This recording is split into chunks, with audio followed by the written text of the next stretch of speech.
10 years of Neville and Lewis. Gary, thanks for your time today. 10 years in since we started working together. Do you want to talk us through how it all started? I mean, I developed during my football career up in Bolton, 4 or 5 farms, probably about 20 to 30 properties, some quite big ones, all in conservation areas, and just fell in love with renovation, development, property, construction. When you're stepping out of Bolton where you've developed and you're stepping into Manchester city centre, it's a different world, but sat in every design team meeting and was like a sponge on every aspect of building regulations, Part L if it was into M&E, sustainability, interiors, layouts, obsessive with layouts, just all those things that I picked up and just learned on the job really over 10, 15 years, to a point whereby now I'd say probably, other than the media stuff that I do in football, it's probably the area that I have most knowledge about and feel most passionate about. Not many people know that probably. And then obviously in respect of choosing an agent, I always remember I went and had a meeting with a lot of the major developers in Manchester around the time to learn. The one meeting that I've ever had with Mike Ingle, he mentioned you and said, look, you know, you're a small boutique consultancy, but you get things done, you've got that bit between your teeth. And me, with my background of sort of that, you know, coming through at United, you know, I didn't really want I didn't like the idea of a sort of a massive agency. I wanted someone to go and sort of find properties for me that were under the radar, that I could trust. And so I obviously had set that meeting up with yourself. I think at the time you had 3 different aspects to your building, didn't you? To your company, sorry. You had obviously the surveying side, which Dominic was running. You had the property side, which you were managing, and then you had a finance side or a investment side, yeah. And I just looked at buildings, obviously understanding what it cost to build stuff in Bolton, and my brother-in-law has a really sort of quite sobering saying about property. You couldn't build it for that. You couldn't build it for that. I remember. And it's a really good point to make sometimes, that we went to obviously Jordan Street, saw that red brick building, 4 stories, 650 grand. And I thought, no, that can't be right. I can't buy that for 650 grand. And I thought, I'll have that. But you did do a mini mixed use scheme in there? Yeah, I wanted, the top floor was stunning. It had the old wooden beams, absolutely outstanding, and I wanted to make that into an apartment that I could use when I came to Manchester. And then the 3 floors below I put basically our businesses in. And I've never been able to get my head around, and maybe I need to change my mindset, I've never been able to get my head around paying rent. So I've always had this feeling that I need to own the building that my offices are in, just because, you know, I'm in there anyway. So that's followed through obviously with some of the later purchases that we've had. And quite quickly after we did the first one, we found this place. Yeah. And if we pinched the first one, this was a very low capital value at the time, but equally it was in a time when no one was buying. The recession was still there. Finance was very difficult. We bought this off the bank, didn't we? Yeah, directly. I mean, this had about 20 bidders, but I always remember you saying to me that, you know, I said, what will it take to get it? I love the building. I mean, I adore it. It's like, wow. And there was just no faith. When I think back now to the lack of faith in the property market at that time. Sentiment is really, really And bids important. were coming in at around 1.5 million, and I was like, what, for all this? And again, my brother-in-law comes along, has a look at it and goes, God, this would cost you about 50 million to build. He said, actually, I think with this one, he said, you couldn't even build this nowadays. And you said, we'll get it. And I went, and that's when I actually, to be fair, started to trust that you, because you've always been honest with me, I don't think you'll get this. I think you'll get this one. You've no chance on this. And you've always told me pretty quickly straight away.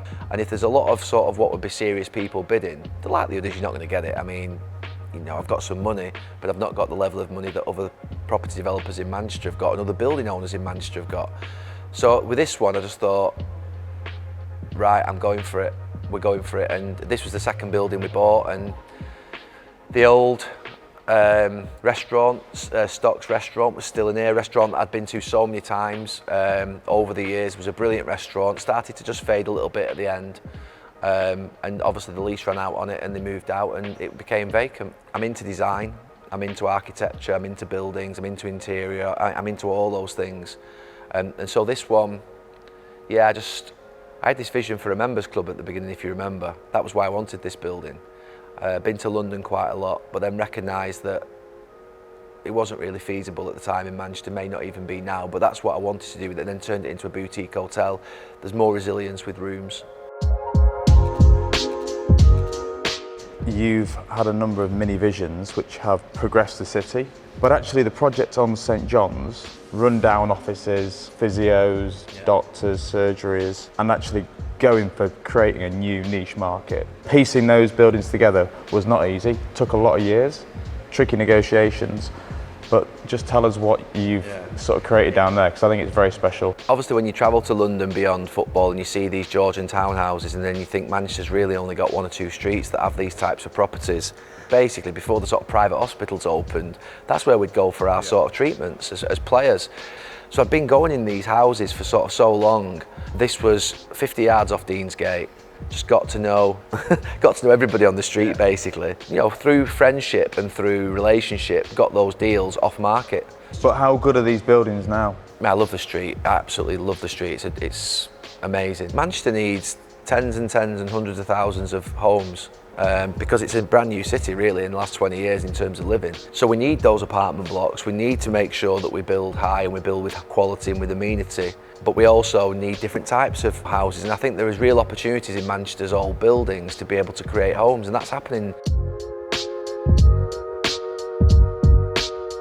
The next one was St Andrews. I mean, I'd said to you probably 2 or 3 years before, I want a building on Albert Square, because I work on the theory that I have massive belief in this city, and there are only 10 or 15 buildings that face onto Albert Square, and I wanted one of them. But I just thought, right, if this is going to be as exceptional as I think it will be, the town hall redevelopment, if this is the middle of what I believe to be the second city in this country, if this is going to see the growth that I think it's going to see, I want a building in this location.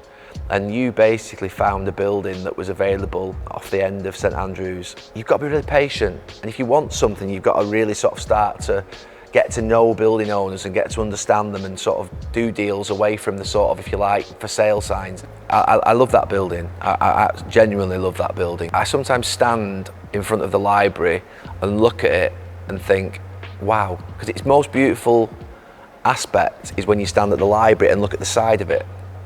You know, we have to look after them buildings. I remember visiting you once, way before all this new ways of working came out, and I was thinking, he's got like a breakout presentation. Breakfast bar space. Lounge. That's brave, not sectioned off. Then you go upstairs and it was like a cafe environment before that all became into fashion. I said this 10 years ago, it's not prison going to work. You shouldn't have to sit in the same seat every day looking at the same sort of screen and have like a metre by a metre. I know things have changed since COVID. And this was like, what, 7 or 8 years ago, 9 years ago? And I just thought we have to make it an environment where people want to come into the office.